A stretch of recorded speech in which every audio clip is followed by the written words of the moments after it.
नमस्कार, आप देख रहे हैं प्रदेश का सबसे भरोसेमंद news channel India news Uttar Pradesh Uttarakhand. मैं हूं आपके साथ अतुल प्रताप सिंह। आपका अपना चैनल इंडिया न्यूज आज एक बार फिर से लेकर आया है इंडिया न्यूज ओपीडी। जी हां, आपका अपना ओपीडी, जहां आप घर पर बैठकर बेहतर उपचार पा सकते हैं, इलाज पा सकते हैं, सुझाव पा सकते हैं। कोरोना महामारी को मात देने के लिए आज हमारे साथ होगा देश के प्रसिद्ध बड़े डॉक्टरों का एक और पैनल, जिनसे आप सीधे बात करेंगे, कोरोना महामारी के बारे में जानकारी हासिल करेंगे। अगले 1 घंटे तक आप हमारे फोन नंबर 011-613-62072 पर फोन करके सीधे देश के इन बड़े डॉक्टरों से बात कर सकते हैं। जो हमारे साथ जुड़ेंगे देहरादून के हेमवती नंदन बहुगुणा मेडिकल यूनिवर्सिटी के vice chancellor doctor Hemchandra Pande साहब। साथ ही जुड़े हैं लखनऊ मेदांता के medical director doctor Rakesh Kapoor. इन दोनों ही मेहमानों से, हमारे खास पैनल से आप बातचीत कर सकते हैं सीधा, और वो नंबर आपको मैंने बताया। एक बार फिर से मैं वो नंबर दोहरा रहा हूं कि ये नंबर जिस पर आप फोन करके इन डॉक्टरों से अपना सुझाव ले सकते हैं। आपके मन में अगर कोई शंका है, शिकायत है, या फिर कोई डॉक्टरी सलाह आपको चाहिए, तो आप इस नंबर पर फोन करें। 011-613-62072 पर आप कॉल करिए। आपके मन में जो भी संशय है, वो वैक्सीनेशन को लेकर हो, इलाज को लेकर हो, कोरोना को लेकर हो, भविष्य में जो तीसरी स्ट्रेन की संभावना दिखाई दे रही है उसकी तैयारी को लेकर हो, आप उस पर अपनी बात रख सकते हैं। आप लोग डॉक्टर साहब से कोरोना महामारी से बचाव और घर में रहकर कैसे खुद का ध्यान रखें, परिवार का ध्यान रखें, इस पर अपनी राय भी रख सकते हैं और अपनी तरफ से जो शिकायत है, शंका है, उसका समाधान भी पा सकते हैं। इलाज के दौरान कौन सी दवा लेनी चाहिए, इसके बारे में भी बहुत सारे लोग पूछते हैं, लेकिन सही दवा क्या होगी, कब से उसका उपयोग किया जाना चाहिए, ये डॉक्टर्स बताएंगे। कार्यक्रम की हम शुरुआत करें इससे पहले हम एक बार फिर से आपसे निवेदन कर रहे हैं कि सोशल मीडिया पर जो वायरल हो रहा है वीडियो या वहां पर जो लिखा जा रहा है, उस पर आप कतई भरोसा ना करें, उसको जांचें परखें। यह आपके लिए जानलेवा भी हो सकता है, क्योंकि कोरोना के हर मरीज की परेशानी अलग अलग होती है और कुछ लोग आपके मन में जानबूझकर डर पैदा करना चाहते हैं। इसलिए आप केवल डॉक्टरों की ही सलाह लें, उसकी सलाह पर ही दवा लें। तो शुरू करते हैं इंडिया न्यूज की ओपीडी। हमारे साथ डॉक्टर हेमचंद्र पांडे साहब जुड़ चुके हैं, जो कि वाइस चांसलर हैं हेमवती नंदन बहुगुणा मेडिकल यूनिवर्सिटी देहरादून के। बहुत स्वागत है डॉक्टर पांडे आपका। और डॉक्टर राकेश कपूर हमारे साथ हैं, मेडिकल डायरेक्टर मेदांता लखनऊ के। बहुत स्वागत है डॉक्टर कपूर आपका। सबसे पहले हेमचंद्र पांडे साहब, मैं आपसे शुरुआत कर रहा हूं। धीरे धीरे एक तरीके से हम देखें कि पिछला जो 4-5 दिन का दौर था, जहां आंकड़ा 4 लाख हर दिन टच कर रहा था, अब उसमें सुधार हो रहा है, वो घट रहा है, और जो रिकवरी रेट है उसमें भी सुधार दिखाई दे रहा है, उसमें वृद्धि हो रही है। लेकिन अभी भी बहुत सारे लोग जो कि अपने घरों में कैद हैं, घर में संक्रमित हैं और उनको आइसोलेशन में ही उनका उपचार चल रहा है, उनके मन में अलग अलग शंकाएं आती हैं। इस मौजूदा स्थिति को, देवभूमि की स्थिति को आप कैसे देख रहे हैं और कितना सुधार आपको लगता है कि भविष्य में बहुत जल्द हमें दिखाई देगा? धन्यवाद अतुल जी, धन्यवाद आपको मुझे जोड़ने के लिए जी। और आपने जो ये सूचना अभी दी है कि नेशन वाइड ये आंकड़ा कम हो रहा है, तो ये सही बात है। मगर हमें अभी इतनी जल्दी खुश होने की जरूरत इसलिए नहीं है क्योंकि इस समय सेकंड वेव अभी शुरू हुई है और संभवतः थोड़ा सा और आगे बढ़ेगी। तो जो बताए गए तरीके हैं, और खासकर आपने देवभूमि के परिप्रेक्ष्य में बात कही है, हमने यहाँ पर यह महसूस किया है कि लोग घर में जो बैठे हुए हैं वो या तो अपनी बीमारी को छुपा रहे हैं, और या अगर छोटी मोटी कोई प्रॉब्लम्स उनको होती है तो वो सामने नहीं आ रहे हैं जी। इसके कारण अचानक बीमारी जो है बहुत ज्यादा प्रकोप में आ जा रही है, तो उनका ऑक्सीजन कंसंट्रेशन जो लेवल है, सैचुरेशन, वो 70 से नीचे आता है, तो तुरंत हॉस्पिटल आते हैं।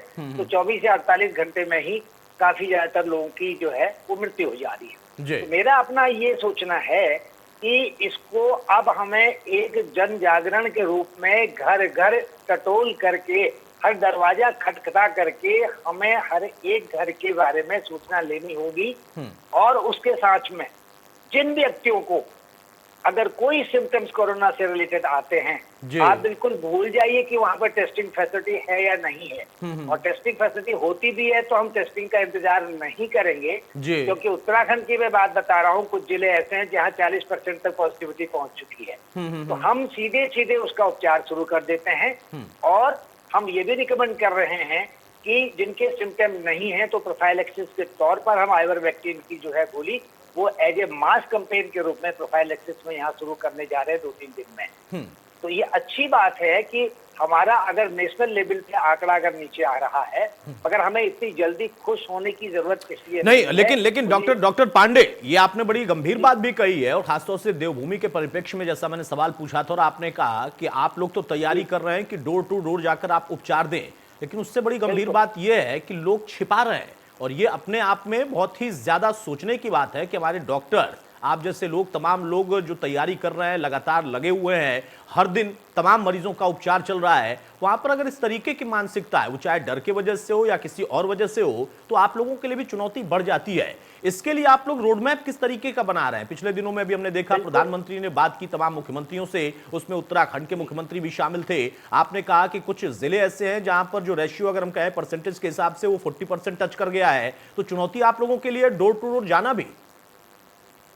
ये बहुत बड़ी चुनौती हमारे सामने में, रोड मैप हमने तैयार कर भी लिया है और संभवतः हम 3-4 दिन के अंदर ये अपना एज ए कैंपेन के रूप में हम जिलाधिकारी के संरक्षण में और सीएमओ के संरक्षण में और ग्राम पंचायत से लेकर के आंगनबाड़ी, आशा, एएनएम को साथ लेते हुए घर घर दरवाजा खटखटा करके हर घर से हम सूचना लेंगे, और अगर कोई सिम्टोमेटिक पेशेंट है तो उसका इलाज तुरंत कर लिया जाएगा, जिसमें कि हम एक पैकेट में और सारी दवाएं जो जरूरतमंद होती हैं, जैसे कि होम आइसोलेशन में दिया जाता है, उसी तरह से हम देने को बिल्कुल तैयार हैं।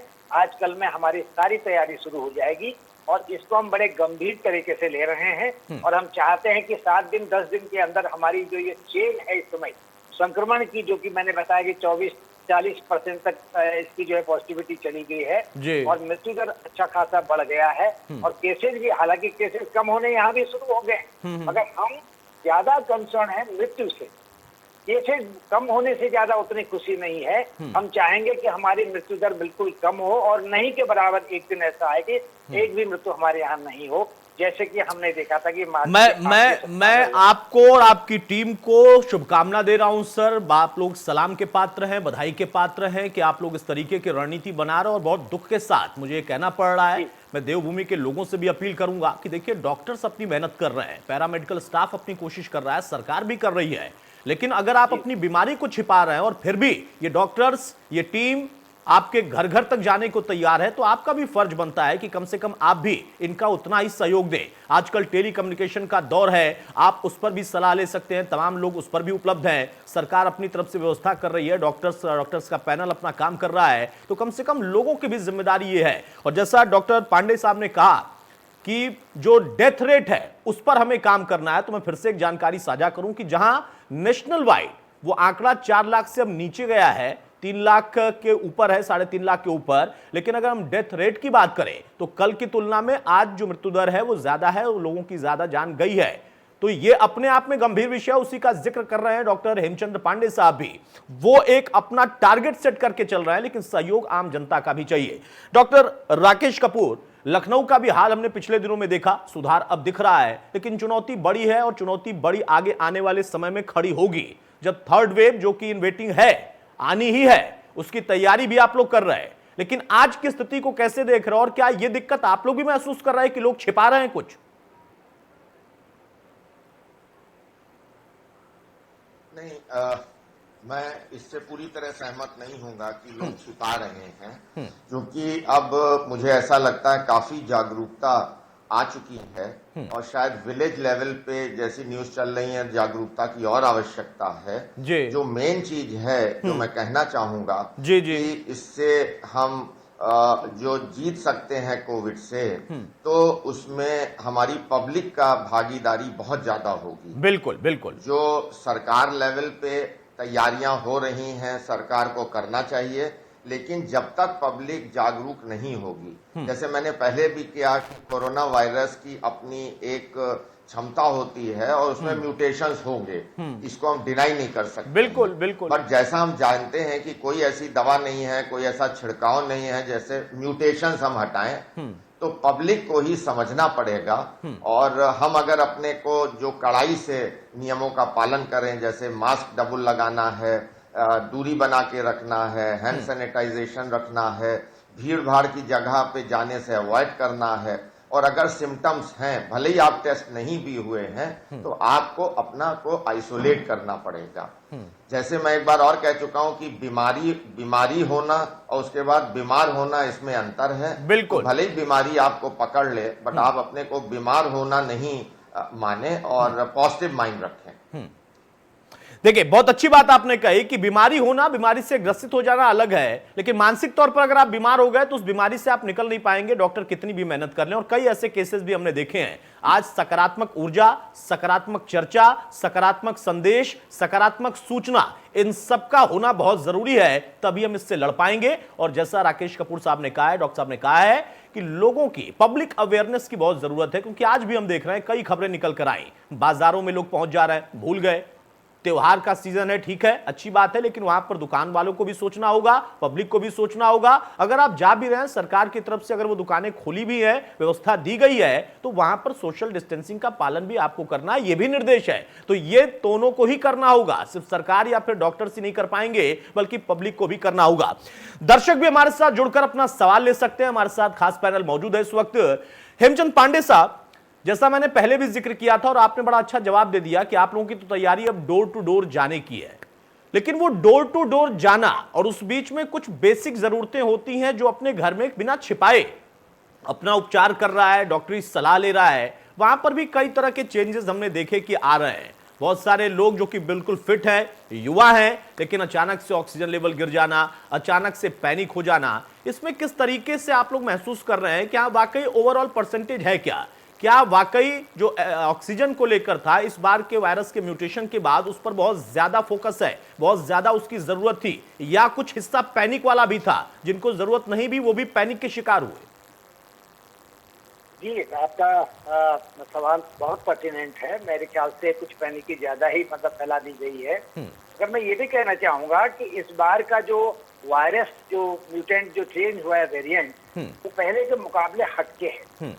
किस मामले में हटके बताना चाहूंगा, एक तो ये यंग जनरेशन 45 साल से नीचे के व्यक्तियों को भी अफेक्ट कर रहा है जी। हमारे आंकड़ों के हिसाब से हमने देखा। मैं हेमचंद जी, एक मिनट के लिए आपको रोक रहा हूं, दर्शक हमारे साथ जुड़ने लगे हैं। सनी हमारे साथ लखनऊ से जुड़े हैं। सनी, जल्दी से अपना सवाल पूछिए।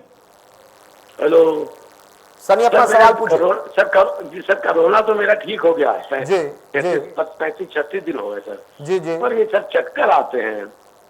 चक्कर आते हैं जी, बाकी तो सब ठीक है, थोड़ी देर की कमजोरी पर ऐसी विशेष नहीं, चक्कर आते हैं। हेमचंद जी, आप सुझाव देंगे, इनको बताएंगे कि हाँ चक्कर इनको अगर आ रहा है तो क्यों आ रहा है और इसका क्या उपचार कर सकते हैं? ये देखिए सर, ऐसा है कि पोस्ट कोविड मैनेजमेंट एक ये जानी पहचानी चीज सामने आ रही है कि हमारे कुछ कोरोना के पेशेंट जो कि ट्रीट होके घर पे आ गए हैं, उनको कुछ न कुछ अदर देन पहले से हट करके कुछ सिम्टम अभी आते हैं। जैसे कि आपने बताया, इनको चक्कर आना, किसी को पता चला कि हल्की सी खराश हो रही है, किसी को कमजोरी महसूस हो रही है, कोई मानसिक तनाव से पीड़ित है, तो इसमें ज्यादा परेशान होने की जरूरत नहीं है। ज्यादा से ज्यादा अगर आप ये महसूस करते हैं, आप अपना खान पान में ध्यान रखें, और चूंकि आपका कोविड कम्प्लीटली क्योर हो चुका है, कि आप दिमाग से उतार दीजिए कि आपको कोविड की वजह से आप कोविड है। मैं मानता हूँ ये सिक्वली या कॉम्प्लिकेशन कोविड की वजह से है, अगर ये आपको हार्म नहीं करेगा, बट एक बार अपना ब्लड प्रेशर और ब्लड शुगर इनकी आप जांच जो है रेगुलरली करा लें। इनमें अगर कोई परिवर्तन आता है तो आप उसका इलाज करें, अदरवाइज ये आपको कोई नुकसान करने वाला नहीं। ठीक है, बहुत शुक्रिया सनी हमारे साथ जुड़ने के लिए। आपकी जो शंका थी उसको दूर कर दिया है डॉक्टर हेमचंद साहब ने। हेमचंद साहब, अपनी बात आप कंटिन्यू करें, जो मेरा सवाल था। जी, तो ये सवाल ऑक्सीजन का आ रहा था, तो इस बार वेरिएंट चेंज हुआ है, तो ये आपकी यंग जनरेशन को या 45 से कम की उम्र के लोगों को भी काफी अफेक्ट कर रहा था। अच्छी खासी हमारे पास यह है कि 22-24% इस बार यंग पॉपुलेशन है।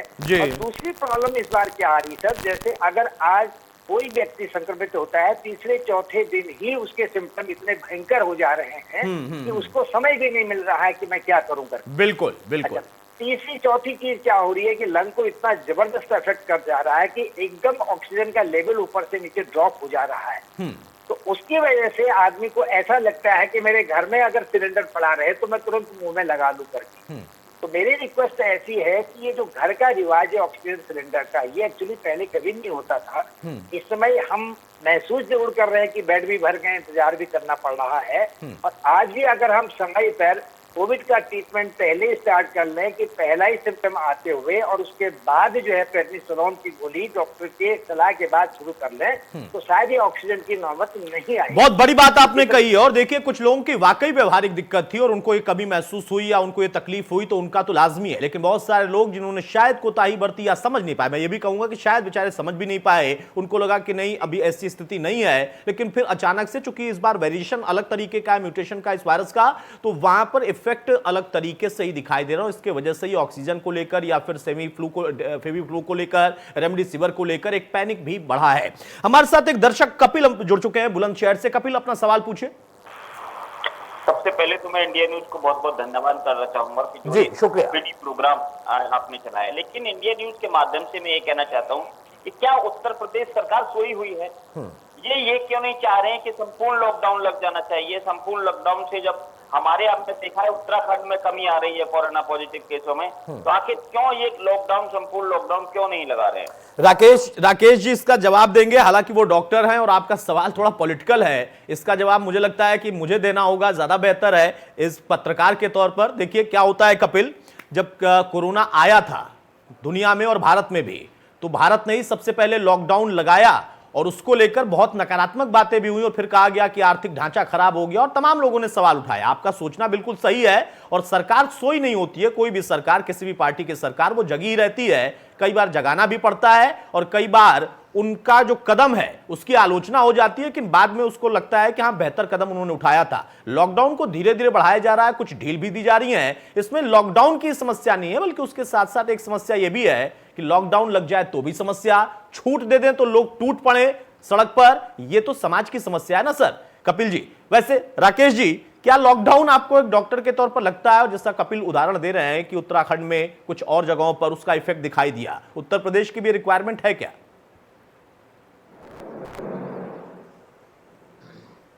नहीं, ये कठिन क्वेश्चन है। जैसे आपने स्वयं कहा, जैसे हमारे माननीय मुख्यमंत्री जी ने भी कहा और प्रधानमंत्री जी ने भी कहा कि आजीविका भी चलना बहुत आवश्यक है। बिल्कुल बिल्कुल। और हमें डिजीज का कंट्रोल करना भी जरूरी है। तो मेरी समझ में total lockdown is not the answer, क्योंकि जो भूखा पेट होगा, जिसके पास पैसा नहीं होगा, वो जरूर बाहर भागेगा। बिल्कुल। और वो पूरी तरह 100% आप कर नहीं सकते हैं। तो अभी जो यूपी में चल रहा है, आई विल अप्रिशिएट दैट कि ये जो हमारी इन्फेक्टिव चेन है, इसको डेफिनेटली ये ब्रेक करेगी। राकेश जी, आपने जो जवाब दिया कपिल साहब को समझ में आ गया, लेकिन मैं फिर से समझाता हूं। जब पहली बार लॉकडाउन लगा था, कुछ महीने के बाद तमाम पार्टियों ने शुरू कर दिया था बोलना कि देश के प्रधानमंत्री ने बिना तैयारी के लॉकडाउन लगा दिया। फिर मजदूरों का यहां वहां पलायन होना, तमाम तरह की दिक्कतें, और यही बात आपने कही कि एकदम से अब फिर से हम लॉकडाउन अगर लगाएंगे तो भूखा पेट तो बाहर निकलेगा, तकलीफ तो होगी। तो कदम उठाया है कपिल जी सरकार ने, ऐसा नहीं कि सरकार सोई और आप जगे हैं, लेकिन फिर भी एक पत्रकार के तौर पर मैं आपको जरूर यह सुझाव दूंगा कि आपकी बात अच्छी है तो सरकार के लोग और सरकार के जो तमाम विशेषज्ञ लोग हैं जो परामर्श उनको देते हैं, उनकी टीम है, उनकी भी पूरी निगरानी इस पर है। जरूरत पड़ेगी तो हो सकता है लॉकडाउन लगे, लेकिन लॉकडाउन लगने के बाद लोग अगर फिर से निकल पड़े कि लॉकडाउन लगा दिया तो उसका उपचार कौन करेगा। बहरहाल WHO ने भी सराहना की है योगी सरकार की, पिछले दिनों में हमने देखा, और खुद मुख्यमंत्री ने देखिए कहा कि अब ऑक्सीजन सिर्फ हम यहां पर लाएंगे नहीं, हम प्लांट यहां पर लगा रहे हैं और तेजी से उस पर काम चल रहा है। भविष्य में अगले वेव के लिए हम अपनी तैयारी अभी से कर रहे हैं, तो सरकारें सोती नहीं है। बहरहाल हेमचंद पांडे साहब, जो बात यहां पर एक दर्शक के तौर पर निकल कर आई, मैंने पिछले दिनों में देखा IMA ने भी इस तरीके की बात कही थी कि लॉकडाउन का हमने सुझाव दिया। कई तरह की राजनीति कई बार हमने देखी है, होती रहती है, आप लोग भी बेहतर जानते होंगे, बड़े वरिष्ठ लोग हैं। लेकिन यहां पर लॉकडाउन के साथ साथ उस समाज की भूमिका भी तो जरूरी है ना। अभी भी हम देख रहे हैं, जैसा आपने एक जिक्र किया, हो सकता है वो सिर्फ देवभूमि तक हो कि लोग छिपा रहे या डर रहे, लेकिन वहीं पर छूट मिलते ही टूट पड़ते हैं। इस मानसिकता का उपचार तो मुझे लगता है कि कोरोना से भी कठिन है। जी बिल्कुल, आपका कहना सही है, और इसीलिए एक सोशल एप्रोप्रिएट बिहेवियर नाम की चीज जो कही गई है कि व्यवहारिकता में आप सोसाइटी में रहते हुए कोरोना को दूर करने के लिए किस तरह से उपाय उठा सकते हैं, तो ये जनता के ऊपर ही निर्भर करता है। नंबर 1 सोशल डिस्टेंसिंग कहा गया है, तो ये आपको और मुझे ही करना है, यानी जो मेरी पब्लिक है उसी को समझना है, भाई मैं 6 फीट की दूरी और 2 गज की दूरी में रहूं, तो जिससे हमारे मुंह से छींटे नहीं पड़ेंगे, स्नीज नहीं पड़ेगा, ताकि ये डिस्टेंस जो है मेंटेन करके रखें, मास्क लगा के रखें, शेक हैंड नहीं करें, अनायास घर से हम बाहर नहीं निकलें, और हम जो भी हमारे सैनिटाइज हम करें या बार बार हम हाथ धोएं। सड़कों में जाकर कुछ लोगों की आदत थूकने की होती है, तो ये क्या समाज के पार्ट है बेसिकली। और बचाव के सबसे बड़े तरीके सर बिल्कुल यही है। अगर आप एपिडेमियोलॉजिकल ट्रायंगल देखते हैं तो एपिडेमियोलॉजिकल ट्रायंगल में एजेंट और सोर्स जो है और इन्वायरमेंट, ये तीन चीजें हमारी होती हैं। होस्ट हो गया, एजेंट हो गया, एनवायरमेंट हो गया। बिल्कुल। तो ये कड़ी जिस तरह से अगर आप कहीं से भी काटेंगे तो इसका जो ट्रांसमिशन है उसका इफेक्ट तो आएगा सर, उसका इफेक्ट बिल्कुल आएगा। बिल्कुल सही उदाहरण है आपका। उत्तराखंड से एक दर्शक आलोक हमारे साथ जुड़े। आलोक, अपना सवाल लें आप। हाँ सर, सभी को नमस्कार जो पैनल पर जुड़े हैं हमारे साथ सबसे पहले तो जी। हाँ सर, मेरे माता जी की एज है 75 साल जी। तो उनको दोनों वैक्सीन लग चुकी हैं, पर उनको कमर में दर्द है, क्या कोरोना के लक्षण हो सकते हैं? कमर में दर्द रहता है जी, उनको दवाई भी दे रहे हैं काफी। हेमचंद जी। और दो वैक्सीन जो कि लग चुकी हैं, 2 डोज लगनी थी वो लग चुकी हैं इनकी माता जी को, लेकिन उनके बैक में पेन होता है, कमर दर्द रहता है। क्या ये कोरोना से कहीं कनेक्ट हो रहा है? नहीं, देखिए, कमर दर्द की तो शिकायत शायद पहले से भी होगी, और ओल्ड एज के हिसाब से लो बैक एक तो हमारे समाज में बहुत कॉमन है। आपने जो इन्होंने बताया है कि 2 डोज लग चुकी हैं, तो हम ये मान के चलते हैं कि वो इम्यूनाइज हो रहे हैं या हो जाएंगे, मगर इसका मतलब ये नहीं है कि कोरोना से संक्रमित नहीं हो सकते। संक्रमित फिर भी होंगे, मगर उसकी जो इंटेंसिटी है, सीवियरिटी जो है, बिल्कुल नहीं के बराबर होगी। मगर वो एज ए कैरियर के रूप में जरूर मतलब इस्तेमाल हो सकते हैं, इसका जरूर ध्यान रखिए। तो ठीक है आलोक जी, ध्यान रखिए। हो सकता है बैक पेन की कुछ और भी वजह हो। दोनों डोज लग गई हैं, आपने कोरोना की कमर तो तोड़ी है, लेकिन उसके बावजूद कोई संक्रमित हो सकता है, उसका जो इंटेंसिटी है वो कम हो जाती है। लेकिन आप इसका एक बार फिर से ट्रीटमेंट जरूर लें, अपने किसी भी आसपास के डॉक्टर से सलाह आप जरूर लें। मे भी हो सकता है कि वो संक्रमित हो या ना भी हो, क्योंकि कमर दर्द से उसका सीधा कनेक्शन हम नहीं जोड़ सकते। डॉक्टर राकेश कपूर साहब, जिस तरीके की तैयारी अब सरकारों ने शुरू कर दी है, और आप लोग एक्सपर्ट हैं, आप लोग बेहतर समझते हैं, जैसा अभी चर्चा हो रही है कि 3rd वेव इनविटेबल है और वो आनी ही है, इफेक्ट कम रहे उसका, हमें उसके लिए तैयार हो जाना है। जो थोड़ी लापरवाही हर एक स्तर पर हमने कर दी, 1st वेव और 2nd वेव के बीच में हम मान बैठे थे कि सब बढ़िया हो गया, वैक्सीन आ गई तो सब सही हो गया, लेकिन वहां पर एक अच्छा झटका हमें लगा है। लेकिन ठीक है, कई बार झटका लगना जरूरी होता है ताकि भविष्य के लिए हम सुधार कर लें। किस तरीके से आप लोग देख रहे हैं सरकार, प्राइवेट संस्थान, प्राइवेट हॉस्पिटल अपना योगदान दे रहे हैं और उस स्थिति के लिए अपने आप को तैयार कर रहे हैं? पहले तो मैं सभी private, corporate and government institutes की तारीफ करूंगा कि जो भी रिसोर्सेज के साथ वो पूरा सहयोग कर रहे हैं जी। मैं एक चीज और अपने उत्तर प्रदेश के बारे में बताना चाहूंगा कि माननीय मुख्यमंत्री जी ने एक कोविड से रिलेटेड डॉक्टर्स की एक एडवाइजरी कमेटी बनाई है। मैं भी उसका मेंबर हूं। चेयरमैन हमारे डॉक्टर धीमन साहब हैं, जो पीजीआई के डायरेक्टर जी जी जी। जैसे ऑक्सीजन की अभी बात करी, तो अभी एक एडवाइजरी बना के हम लोग गवर्नमेंट को भेज रहे हैं कि अगर किसी का सैचुरेशन 94% से नीचे जाता है तो वो, अगर हमारे गवर्नमेंट ने ऐसी फैसिलिटीज कर रही है कि उसको अगर वो कॉल करेगा तो उसको घर में पहले ऑक्सीजन दिया जाएगा, और अगर उसका सैचुरेशन इंप्रूव नहीं करता है तो वो अस्पताल में लाया जाएगा। स्टेरॉइड को लेके थोड़े से मतभेद हैं कि उसको कब शुरू करा जाए। जैसे आपकी न्यूज में म्यूकोरमाइकोसिस की हम बात कर रहे हैं, तो स्टेरॉइड पे बहुत ज्यादा इम्फेसिस लोग दे रहे हैं, ओवर यूज कर रहे हैं, तो उससे ये फंगल इन्फेक्शन होने का डर होता है जी। और ये क्योंकि जो स्टेरॉइड है ये आपकी इम्यूनिटी कम करता है, जो आपका स्टॉर्म है साइटोकाइन उसको कम करता है, तो ओवर यूज ऑफ स्टेरॉइड को भी कम करना है। बट मैं अपने उत्तर प्रदेश सरकार का बहुत शुक्रगुजार हूं कि वो बहुत अच्छी गाइडलाइंस बना रहा है और उनको भी वो सब लेवल पे उसको शुरू कराएगा। गांव के लेवल पे उन्होंने बहुत सी कमेटियां बनाई हैं जो गांव में जागरूकता जाएगा। तो मुझे ऐसा लगता है कि समस्त प्रदेशों को, समस्त देश को, यूपी को फॉलो करना चाहिए। हमारे वहां डेफिनेटली मुझे ऐसा प्रतीत हो रहा है कि L1, L2 के केसेस कम हो रहे हैं। जैसा हेमचंद जी ने कहा कि अब सिक मरीज ज्यादा आ रहे हैं और विभिन्न डिस्ट्रिक्ट से आ रहे हैं, तो हमें उसका ध्यान रखना पड़ेगा। 3rd वेव की जो आपने बात करी, 3rd वेव जो है ये एक हम लोगों का सोच है कि आएगी, लेकिन इसको हमने जैसा बीच में भी कहा, इसको हम ही आप रोक सकते हैं। बिल्कुल बिल्कुल। जैसे आप फर्स्ट वेव जब आई थी तो पब्लिक अवेयरनेस से तो ये भी हम इससे जीत सकते हैं, बट पब्लिक का भी उतना बिल्कुल सपोर्ट बहुत जरूरी है सर, और हर चीज के लिए डॉक्टर्स, संस्थान सरकारी हो गैर सरकारी हो, सरकार ये दोषी नहीं होते हैं, उनका दोष है तो बिल्कुल है, लेकिन अगर हमारा दोष है तो हमारा ही है। एक व्यक्ति अगर गलत कर रहा है तो उसका ही दोष है, उसके लिए कोई सरकार या कोई डॉक्टर दोषी नहीं होता है। आपने जो जिक्र किया, मैं कल डॉक्टर साहब से जुड़ा हुआ था, डॉक्टर धीमान मेरे साथ मौजूद थे और उनसे मैंने इस पर पहलुओं पर चर्चा की थी। आपने कहा कि जो आगे की आपकी तैयारी है राकेश जी, उत्तर प्रदेश के लिहाज से, और सरकार ने जो आप लोगों को जिम्मा दिया है, आप लोग एडवाइस कर रहे हैं, उस पर काम कर रहे हैं कि घर तक लोगों को सुविधा मिले। हेमचंद जी भी उत्तराखंड के लिए वही बात कर रहे थे।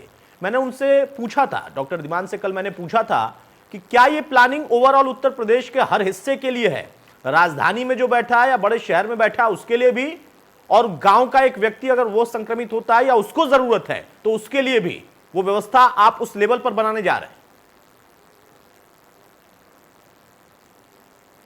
जी जी, सरकार इसमें बहुत अच्छा काम कर रही है।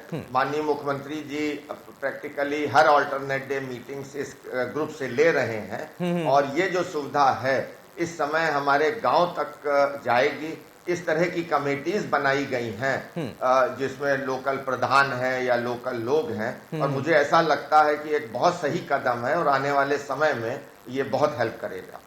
चलिए, तो आने वाले समय के लिए तैयारी चल रही है उत्तर प्रदेश में भी, उत्तराखंड में भी, और देश के प्रधानमंत्री देश के हिसाब से तमाम लोगों से बातचीत लगातार कर रहे हैं, मॉनिटर कर रहे हैं। एके मिश्रा हमारे साथ एक दर्शक जुड़ चुके हैं बरेली से। एके मिश्रा साहब, सवाल पूछिए अपना। एके मिश्रा बरेली से बोल रहा हूँ जी, बोलिए। मेरा 14 दिन मेरा होम आइसोलेशन खत्म हो गया है जी।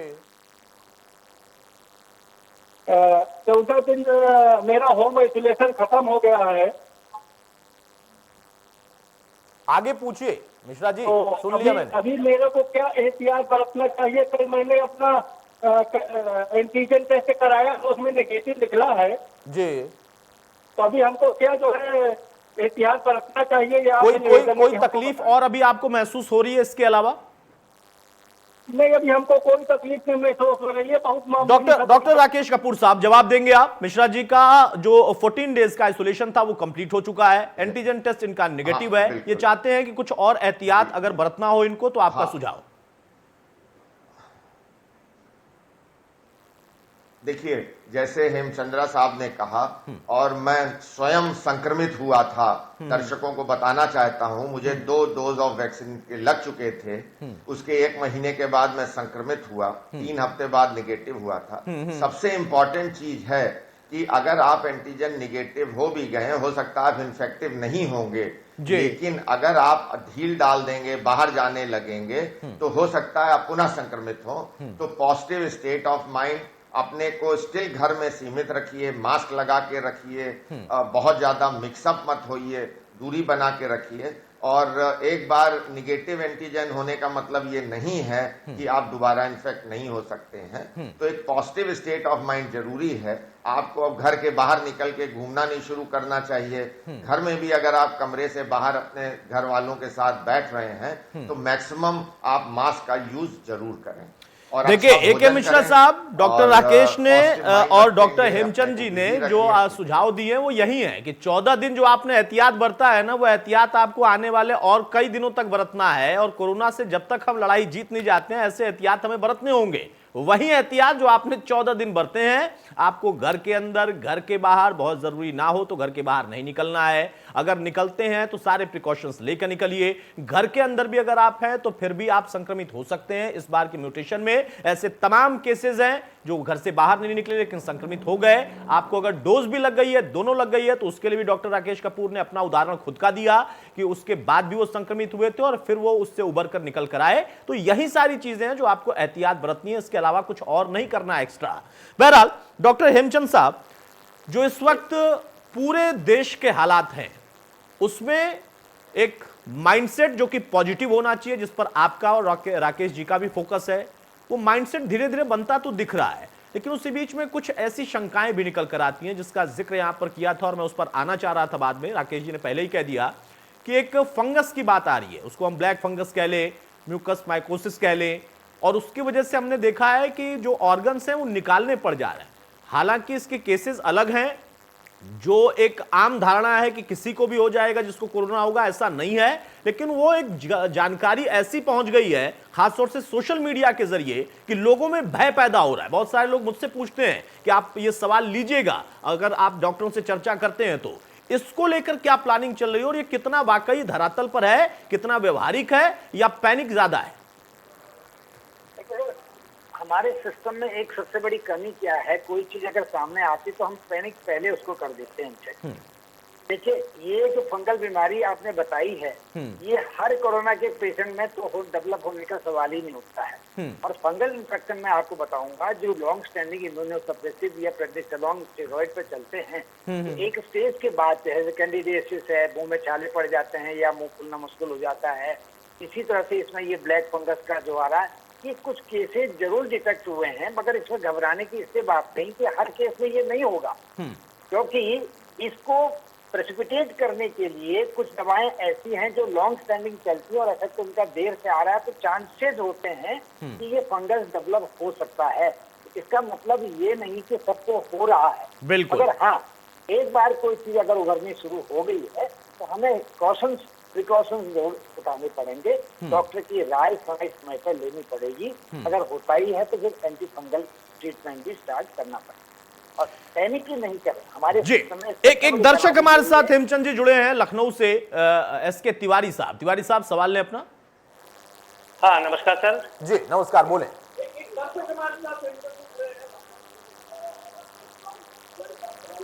हाँ, नमस्कार सर। तिवारी जी, सबसे पहले वहां पर टेलीविजन का वॉल्यूम कम कर दीजिए, वरना आप 2 बार नमस्कार करेंगे और मैं 2 बार शुक्रिया कहूंगा, समय बीत जाएगा। इसलिए टेलीविजन का वॉल्यूम वहां कम करिए, जल्दी से सवाल पूछिए। हाँ, नमस्कार सर। मैंने सर वैक्सीन की दोनों डोज लगवा लिए हैं जी। और लेकिन जैसे मुझे कभी कभी लगता है जैसे सांस फूल रही है, फीवर तो नहीं बताता है, लेकिन जैसे पंखे की हवा थोड़ी ठंडी लगती है और जब ऑक्सीजन लेवल नापता हूं तो 94, 95 बताता है। तो जब डर सा लग जाता है कि क्या दिक्कत है। नहीं तो क्या आपको वाकई आपने जब नापा तो यही हमेशा मेंटेन रहता है 94, 95 या इससे कम भी कभी आया? जैसा आपने कहा कि आपको कभी कभी लगता है, क्योंकि कई बार हमें जो लगता है वो होता नहीं है, एक मन होता है, एक भय होता है। सर इसमें मॉर्निंग में जैसे नापता हूँ 97 भी पहुंच जाता है। 97 भी पहुंच जाता है जी। उससे नीचे तो नहीं आता? 94 से नीचे तो नहीं आया कभी? हाँ, 94 से नीचे सर तो नहीं आया, लेकिन 94 आया तो फिर चिंता हुई कि फीवर भी नहीं है। ठीक है, आपकी चिंता अभी दूर करते हैं सर। हमारे साथ दोनों डॉक्टर के मौजूद हैं। राकेश कपूर साहब, आप इसका जवाब देंगे? हाँ, देखिए, एक क्या होता है कि इस कोरोना पीरियड में हम घर में आइसोलेटेड हैं और कोई एक्सरसाइज नहीं करते हैं। तो जैसे आपने बहुत से टेलीविजन माध्यम से ये जो अनुलोम विलोम की प्रक्रिया है, एक्सरसाइज है, योगा है, हमको ये सब करते रहना चाहिए। इससे क्या होता है, हमारी मसल बिल्डअप होती है। जब हम एक्सरसाइज, अनुलोम विलोम इस तरह की एक्सरसाइज करते हैं तो हमारा लंग एक्सपैंड होता है, तो उससे हमारा ऑक्सीजन सेचुरेशन मेंटेन रहता है। लेकिन अगर इन सबके बावजूद भी अगर सेचुरेशन कम हो रहा है, 94 से नीचे जा रहा है, तो डेफिनेटली उसको हमें डॉक्टर से कंसल्ट करना चाहिए। अतुल जी, हम एक म्यूक्रोमाइकोसिस पे मैं भी कुछ बोलना चाहूंगा। जी जी, बिल्कुल बिल्कुल, अगर आप परमिट करें। नहीं बिल्कुल सर। हाँ, देखिए ये जी, इसमें जो म्यूक्रोमाइकोसिस हम लोग, क्योंकि मैं एक स्वयं यूरोलॉजिस्ट और रीनल ट्रांसप्लांट सर्जन हूँ, तो हम लोग म्यूक्रोमाइकोसिस जो ट्रांसप्लांट के मरीज होते थे या जो इम्यूनो कम्प्रोमाइज HIV के हैं या और की वजह से स्टेरॉइड, तो हमारे क्रिटिकल केयर यूनिट में मिलते थे। डेफिनेटली ये बहुत खराब बीमारी होती है, कई बार हमको गुर्दे निकालने पड़ते हैं, शरीर में फैल भी सकती है। इसमें हाइजीन बहुत इंपॉर्टेंट है। बिल्कुल बिल्कुल। ये जो म्यूक्रोमाइकोसिस है ये यूजुअली इट इज या तो हॉस्पिटल एक्वायर्ड है या इन्वायरमेंट एक्वायर्ड है और इसका ट्रीटमेंट कठिन होता है। तो पैनिक की जरूरत नहीं है, बट हमें जागरूक होने की जरूरत है। आप जहां रह रहे हैं, आप अगर गांव में रह रहे हैं, आसपास का जो इन्वायरमेंट है, सफाई इसमें बहुत आवश्यक है। बिल्कुल। अगर हम हाइजीन, सफाई, मास्क इन सब का प्रयोग करेंगे, क्योंकि म्यूक्रोमाइकोसिस भी यूजुअली आपके सांस से जाएगा, तो अगर हम इन चीजों का ध्यान देंगे तो हम म्यूक्रोमाइकोसिस से बच सकते हैं।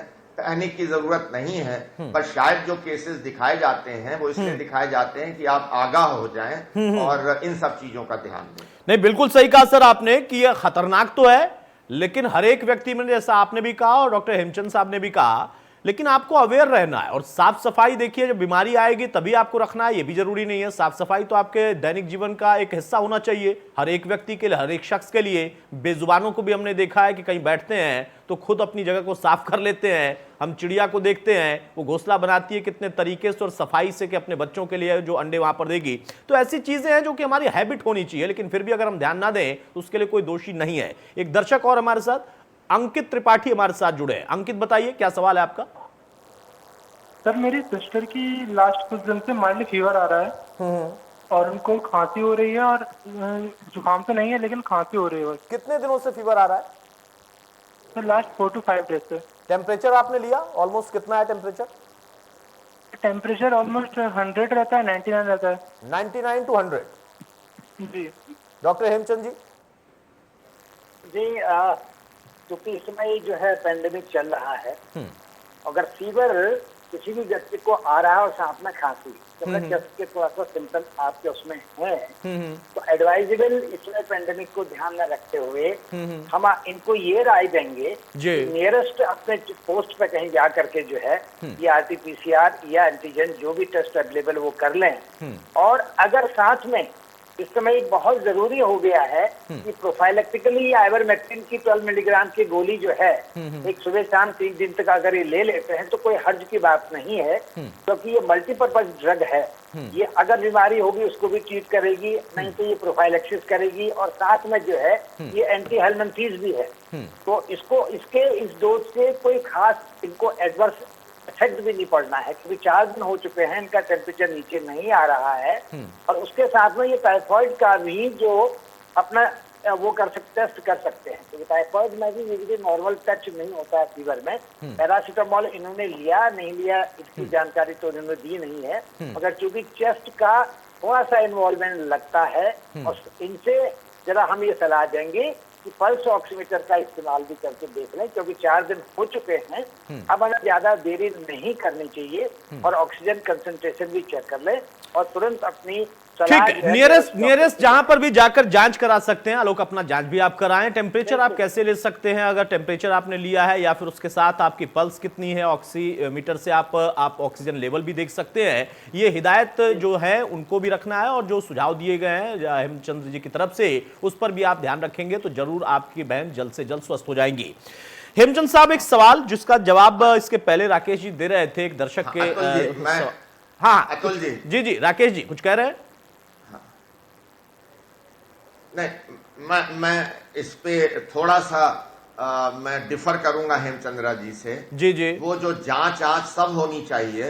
ये टाइफाइड का जो एक बहुत लोगों ने फीवर आ रहा है, टाइफाइड की जांच शुरू करा दी है, और ये जो IgM IgG कराते हैं ये बहुत अच्छा टेस्ट नहीं माना जाता है। टाइफाइड के अपने सिम्टम्स होते हैं और वो यूजुअली कल्चर से पता चलता है। इसमें सबसे जरूरी है, अगर किसी को फीवर आ रहा है, खांसी आ रहा है, पहले वो अपने को आइसोलेट करे। बिल्कुल, घर से सब अपने को आइसोलेट करे लोगों से, फिर टेस्ट कराए।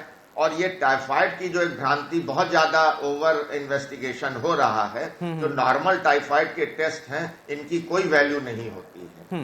तो उससे ज्यादा जरूरी, टाइफाइड में यूजुअली हाई ग्रेड फीवर जाएगा, डायरिया होगा, उसके डिफरेंट सिम्टम्स हैं। बिल्कुल। और कई बार लोग ये जो टाइफाइड का टेस्ट करा लेते हैं और उसमें पॉजिटिव तो वो उसके कोई माने नहीं होते हैं, और उस पर बहुत ध्यान नहीं देना चाहिए। चलिए, तो ये भी चीज है, देखिए इसका भी आपको ध्यान रखना होगा। डॉक्टर्स की भी राय कई बार अलग अलग हो जाती है, जैसा कि यहां पर राकेश जी ने कहा। एक दर्शक हमारे साथ पटना से जुड़ा है, नारायण। बताइए क्या कहेंगे आप? हाँ नमस्कार सर। जी नमस्कार, बोलें। ऐसा है कि मैं कोवैक्सीन का फर्स्ट डोज लिया था 6 अप्रैल को जी। अच्छा, उसके बाद 16 अप्रैल को हमको थ्रोट शोर हुआ, सर में दर्द हुआ और बुखार हो गया। तो मैं जो दवा एजिथ्रल खाया मैं और पैरासीटामोल लिया। बुखार 2 दिन रहा, उसके बाद बुखार खत्म हो गया। और खांसी कुछ दिन रही लेकिन कफ आने लगा और मैं ठीक हो गया।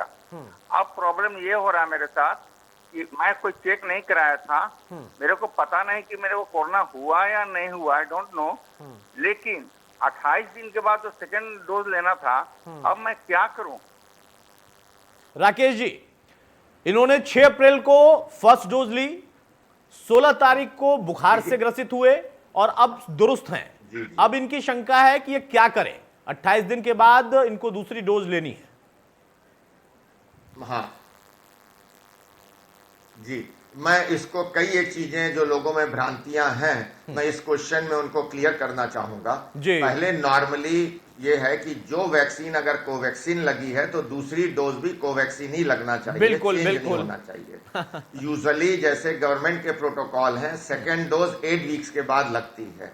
अब ये क्वेश्चन है कि अगर आप किसी संक्रमित व्यक्ति के टच में आए हैं, जैसे आपको सेकेंड डोज लगनी हो, घर में कोई कोरोना पॉजिटिव है, तो आपको 3-4 हफ्ते के बाद ही वैक्सीन लेनी चाहिए और आप सिम्टम फ्री हो तब लेना चाहिए।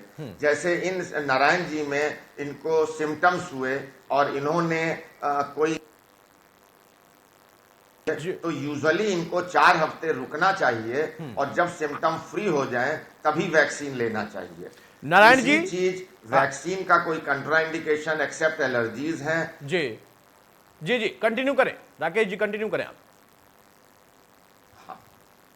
हाँ जी, तीसरा लोगों में भ्रांति है कि अगर उनमें कोमॉर्बिडिटीज हैं कि हम डायबिटिक हैं, मुझे कैंसर है, तो मैं वैक्सीन नहीं ले सकता हूं या लूं कि नहीं लूं। सबको वैक्सीन लेना चाहिए। कोई comorbidities is not the contraindication. जो कंट्राइंडिकेशन है, अगर आप कांटेक्ट में आए हैं, अगर आपको बीमारी हुई है, तो आपको 4 से 6 हफ्ते उसके ठीक होने के बाद ही वैक्सीन लेना चाहिए और सेम वैक्सीन लेनी चाहिए जो आपको पहले लगी थी, ब्रांड नहीं। बिल्कुल सही कहा डॉक्टर राकेश कपूर। और कई बार हम जब ओपीडी यहां पर बिठाते हैं, लगाते हैं, तो कई बार ऐसे दर्शक जुड़ते हैं हमारे साथ जो कहते हैं कि पहली तो मैंने कोविशील्ड ली थी, दूसरी वाली कोवैक्सीन ले लूं क्या? मैंने कहा नहीं, फिर तीसरी तो आप स्पुतनिक भी ले सकते हैं, रशिया वाली। ऐसा नहीं है भाई, स्पुतनिक लेंगे जब शुरू होगी तो स्पुतनिक ही लेनी है। कोविशील्ड अगर लेना है तो दूसरी डोज आपको कोविशील्ड ही लेनी है। कोवैक्सीन है तो कोवैक्सीन ही लेनी है, यानी जो वैक्सीन एक पहली डोज लगी है वही लेनी है। एक तो ये भ्रांति किसी में न रहे। डॉक्टर राकेश कपूर ने बहुत अच्छे से ये भी समझाया, आप बीपी के मरीज हैं, आप डायबिटिक हैं, उसके अलावा कोई दिक्कत है तो भी आपको वैक्सीन लेनी है, ये सेफ साइड है, इसमें कोई दिक्कत नहीं है, बल्कि आपकी तो प्राथमिकता है। और जैसा नारायण जी ने सवाल किया था उसका जवाब दिया है डॉक्टर राकेश कपूर ने कि आप थोड़ा और वेट कर लें। आपको लगता है कि हो सकता है आप संक्रमित हुए लेकिन अब ठीक हैं, तो 2 हफ्ते का और वेट आप कर लें। 28 दिन की जगह आप अगर उसको 40 दिन में भी लेंगे तो ऐसा नहीं है कि उसकी दिक्कत हो जाएगी या फिर उसका असर नहीं होगा। बहरा एक दर्शक और हमारे साथ नितिन जुड़ चुके हैं। नितिन बताइए क्या सवाल है आपका? हेलो हेलो जी बोले नितिन, बोले। हम 25 तारीख को हमने कोरोना चेक कराए थे जी, तो नहीं निकला था। 25 तारीख को हमने वैक्सीन लिया, ठीक ना। उसके बाद में हम 29 तारीख को फिर RT-PCR कराए तो पॉजिटिव निकला। उसके बाद फिर हम 3 दिन पहले कराए हैं तो नेगेटिव निकला। तो हम अगला वैक्सीन कब हम ले सकते हैं? जो शुगर पेशेंट हैं। शुगर पेशेंट भी आप हैं? देखिए राकेश जी, जैसा आपने भी थोड़ी देर पहले समझाया था, एक और नया केस वैसा ही आ गया। मैं चाहूंगा इसका जवाब आप दोनों दें संक्षेप में। राकेश जी, शुरुआत में आपसे कर रहा हूं। इन्होंने पहले टेस्ट कराया, पॉजिटिव नहीं थे तो इन्होंने वैक्सीन उसी दिन ले लिया, फिर 4 दिन बाद ये पॉजिटिव हो गए, अब ये फिर नेगेटिव है, लेकिन इनको वैक्सीन कब लेनी है? और ये शुगर पेशेंट भी हैं। ये कम से कम 4 हफ्ते वेट करें और एक बार जब एसिम्प्टोमेटिक टोटल हो जाए, कोई सिम्टम्स ना रहें, तभी वैक्सीन लें, उसके पहले इनको नहीं लेना चाहिए। और मैं एक और भ्रांति लोगों की दूर कर दूं, कई बार ये क्वेश्चन पूछते हैं कि क्या मुझे वैक्सीन लगाने से पहले कोविड का टेस्ट कराना चाहिए? आंसर इसका नहीं है। अगर आप सिम्प्टोमेटिक हैं तभी कराइए और अगर पॉजिटिव आते हैं तो वैक्सीन नहीं लेना चाहिए। ठीक है हेमचंद जी, ये कुछ भ्रांतियां भी हैं या लोगों के मन में शंकाएं भी हैं, क्योंकि भाई वो मेडिकल के एक्सपर्ट नहीं है, आप लोग इतनी पढ़ाई लिखाई करके उस पर रिसर्च करके तब उस जगह पर बैठते हैं, तो एक आम व्यक्ति के मन में ऐसी शंका तो आती है और लाजमी भी है, व्यवहारिक है। जी बिल्कुल, आपका कहना सही है और प्रोफेसर राकेश कपूर सर ने अभी पूरा डिटेल में बता दिया है। और अगर कोविड पॉजिटिव आता है उसके बाद तो नेगेटिव होने के बाद, यानी कि जब डिस्चार्ज हो जाता है, होम आइसोलेशन ट्रीटमेंट कंप्लीट 14 दिन के, कम से कम 28 दिन के बाद ही फिर इनको जो है एक डोज जो भी ड्यू है तो इनको लगनी चाहिए। तो इनको इंतजार करना ही पड़ेगा। वैसे भी ये अगर देखा जाए जो फर्स्ट डोज लगी थी उसके दूसरे तीसरे दिन में पॉजिटिव आ गए थे, और वैसे भी हम 4 से 8 हफ्ते का गैप तो सेकंड डोज में रखते ही हैं। अगर इन्होंने कोविशील्ड लगाई है तो 6 हफ्ते तक, कोवैक्सीन अगर है तो 4, तो अभी भी मतलब टाइम है कि जब इनका नेगेटिव, हालांकि नेगेटिव आने की प्रक्रिया आजकल खत्म हो गई, अगर सिम्टम खत्म हो जाते हैं तो हम 10 दिन 3 दिन बुखार नहीं आता है तो आईसीएमआर कहती कि आप टेस्ट भी करने की जरूरत नहीं है, ये सिम्टोमेटिक है, हम मान के चल रहे हैं कि आप नेगेटिव है। फिर वो आइसोलेशन में जा रहे हैं तो उसके बाद 28 दिन का आप और इंतजार कर लें, दूसरी डोज दे सकते। देखिए बहुत व्यवहारिक सी बात है कि अगर आप वैक्सीन के बाद भी पॉजिटिव हो गए, डॉक्टर राकेश कपूर साहब ने खुद अपना उदाहरण दिया था कि दोनों डोज लेने के बाद वो पॉजिटिव हुए और उसके बाद निगेटिव हो गए। आप शुगर पेशेंट हैं तो भी आपको लेना है आप, लेकिन वो टाइम पीरियड जरूर याद रखिए। अगर आप पॉजिटिव हो गए तो फिर उसके बाद आपने कितना दिन बिताया, क्या आपका स्वास्थ्य है, सिम्टम्स क्या है, वो टाइम पीरियड आप अगर बिता लेंगे फिर आप वैक्सीन के लिए तैयार हैं, आप वैक्सीन जरूर लगाएंगे। और शुगर पेशेंट अगर हैं तो ऐसा नहीं है कि वैक्सीन नहीं लगवाना है, फिर भी लगवाना है और आपको तो प्रारंभिक तौर पर लगवाना है। बहरहाल जो बात यहां पर डॉक्टर राकेश कपूर एक दर्शक के जरिए निकली थी, मैं चाहूंगा उस पर जरा हम थोड़ी सी चर्चा कर लें बहुत जल्दी से। दुनिया को कोरोना किसने दिया ये तो अभी रिसर्च का ही विषय है और उस पर तमाम तरह के आरोप प्रत्यारोप लग रहे हैं, लेकिन इस दुनिया को योग भारत ने दिया था, ये सबको पता है, जो बाद में योगा हो गया था और लौटकर फिर से योग हुआ है। उस योग से हम बहुत कुछ सुधार सकते हैं। जैसा एक दर्शक बता रहे थे कि 94-95 उनका जो है एक तरीके से ऑक्सीजन लेवल रहता है, दिन में वो नापते हैं तो हो सकता है वो 97 तक जाता है। एक ऐसा व्यक्ति जिसको मैं भी जानता हूं, बहुत सारे लोग ऐसे और भी हमारे साथ जुड़े जो कहते हैं 97-98 हमारा मेंटेन है और चेस्ट में पेन हो रहा है इसलिए हमको ये टेस्ट कराना चाहिए, और पूरी तरह से वो स्वस्थ है। मुझे लगता है कि कम से कम योग का तालमेल अगर वो बिठाएंगे तो कुछ बेहतरी अपने आप में ऑक्सीजन में हो जाएगी।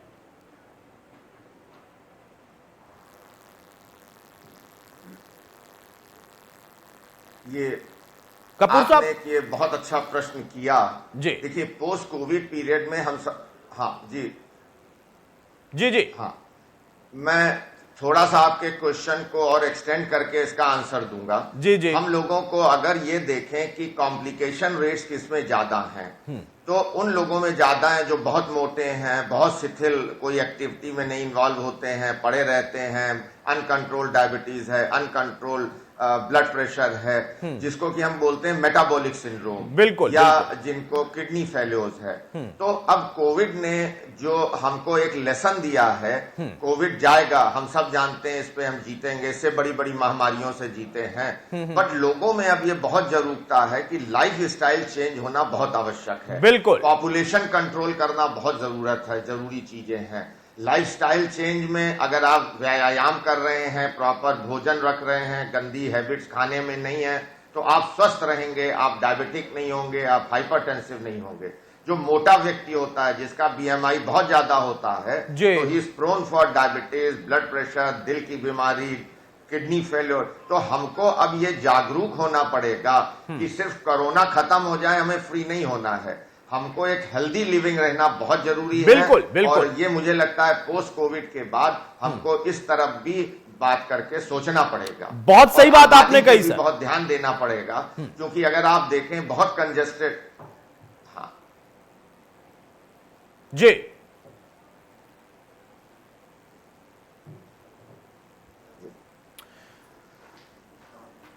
ठीक है, तो जैसा डॉक्टर राकेश कपूर साहब कह रहे थे कि हमें इस कोरोना से बहुत कुछ सीखने को भी मिला है।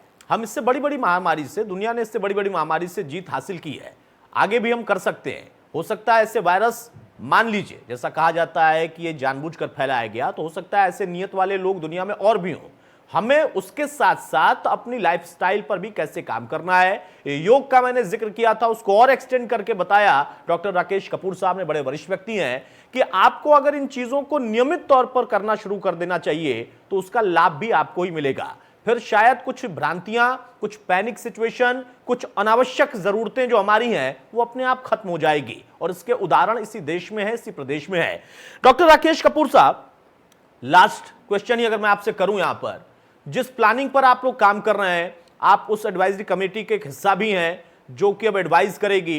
डॉक्टर धीमान ने कल ही मुझसे कहा था कि वो लोग अपनी तरफ से कोशिश कर रहे हैं कि एक एडवाइस ये भी जाए सरकार तक कि जो 12+ हैं उनका भी वैक्सीनेशन शुरू हो जाए, तो उससे हम अपने आप को और ज्यादा सिक्योर करेंगे। इनफैक्ट अगर इस केस में आते हैं कि हां वो थर्ड वेव भी आ जाए तो ये अपने आप में लेकिन थोड़ा सा व्यवहारिक उतना इस वक्त नहीं दिखता है, क्योंकि सेंट्रल गवर्नमेंट के जरिए सप्लाई होनी है, उसके साथ साथ एक इतना बड़ा देश, इतनी पॉपुलेशन, उत्तर प्रदेश खुद अपने आप में यूरोप के तमाम बड़े बड़े देशों से कई गुना बड़ा क्षेत्रफल में भी है और पॉपुलेशन में भी है, तो वहां पर ये चुनौती भी है। लेकिन ये अगर हो जाए तो कितना बेहतर है।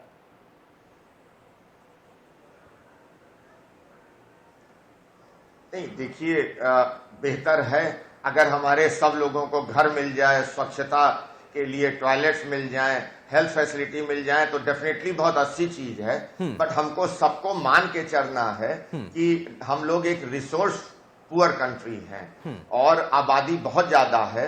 सरकार पूरी तरह प्रयत्नशील है। मैं कोई सरकार का नुमाइंदा नहीं हूं, मैं जनरल पर्सन, एक आम नागरिक की तरह कह रहा हूं। हमारी सरकार कोशिश कर रही है। हमको धीरज रखना पड़ेगा, क्योंकि एक दिन में सरकार भी एकदम सब चीज पैदा नहीं कर सकती है।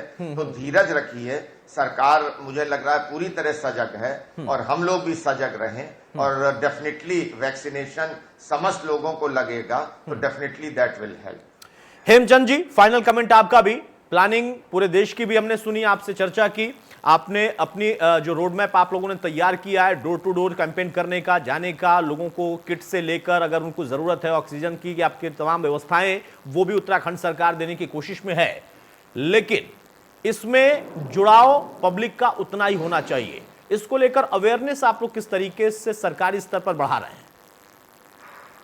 जी, आपका कहना सही है, क्योंकि implementation ultimately grass root level से ही इन्वॉल्व। जब तक हम जनता को अवेयर और नहीं करेंगे और उनको और नहीं समझाएंगे, तब तक वो एक्सेप्टेंस नहीं आएगी। आईसी प्रोग्राम स्टेट गवर्नमेंट द्वारा अब युद्ध स्तर पर हम चला रहे हैं। तो जो हम घर घर टैप करने की बात कर रहे हैं, उसमें समझाने वाली बात भी है और डिलीवर करने वाली भी बात है। बिल्कुल। उसके अलावा हमारे मास मीडिया के जितने भी तरीके हैं उनका हम अलग इस्तेमाल कर रहे हैं। ऐसा नहीं कि अभी तक नहीं किया गया, अभी तक भी किया गया है। मगर हमारे पास इस समय जो डाटा आ रहे हैं उसके बावजूद भी, क्योंकि उत्तराखंड में क्या प्रॉब्लम है, देखिए, दूर दराज कुछ पहाड़ी इलाके ऐसे हैं जहाँ की एक्सेसिबल बहुत कम है। बिल्कुल। हालांकि आजकल बहुत कुछ सुविधाएं, उसके बावजूद भी बहुत से लोग तबियत खराब हुई या नियरेस्ट पीएचसी नहीं जा पाए या किसी कारण से, या उनके पास साधन नहीं था, वो भी एक रीजन है बेसिकली। खाली अनदेखता ही एक रीजन नहीं है। मगर हमारा जो रिपोर्ट जो बताता है कि उसमें नेचुरली बहुत सी डेथ ऐसे हो जा रही है, 50% के आसपास जो डेथ हॉस्पिटल में हो रही है वो सीधे सीधे अनडिफर्ड है। अनडिफर्ड का मतलब क्या है? सीधे घर से आदमी आ रहा है। अब उसको अगर आप डिटेल में लेते हैं तो इग्नोरेंस भी हो सकती है, या वो ट्रीटमेंट नहीं ले रहे हैं, या उनके पास साधन नहीं है। तो ये जो कमियां हमने निकाली हैं, इसको हम दूर करने की कोशिश कर रहे हैं, जन जागरण को अपने साथ लेकर के। चलिए, बहुत शुक्रिया डॉक्टर राकेश कपूर सर हमारे साथ जुड़ने के लिए और डॉक्टर हेमचंद पांडे साहब हमारे साथ जुड़ने के लिए। तो प्लानिंग भी है, लेकिन उसके साथ साथ अवेयरनेस की जरूरत भी है। पैनिक नहीं होना है, गलत खबर, गलत सूचना न सुननी है, न लोगों तक फैलानी है, न पहुंचानी है। लेकिन जो सुझाव यहां पर डॉक्टर्स ने दिए होम आइसोलेट लोगों के लिए या और तरह की जो और चेंजेस आ रही हैं बीमारियों में, उसमें भी पैनिक ना होना है या फिर उसको अपने आप में नहीं मान लेना है कि हम भी उसका शिकार हो जाएंगे। डोज को लेकर, वैक्सीन को लेकर, उपचार को लेकर, दवाओं को लेकर एक अच्छा सुझाव यहां पर डॉक्टरों से आया है। लब्बोलुआब यह है कि आप अगर घर में भी हैं, अगर आप में संक्रमण है या इस तरीके के कोई सिम्टम्स आते हैं, तो आप उपचार लीजिए, तुरंत फौरन शुरू करिए, लेकिन डॉक्टरी सलाह पर ही। नमस्कार।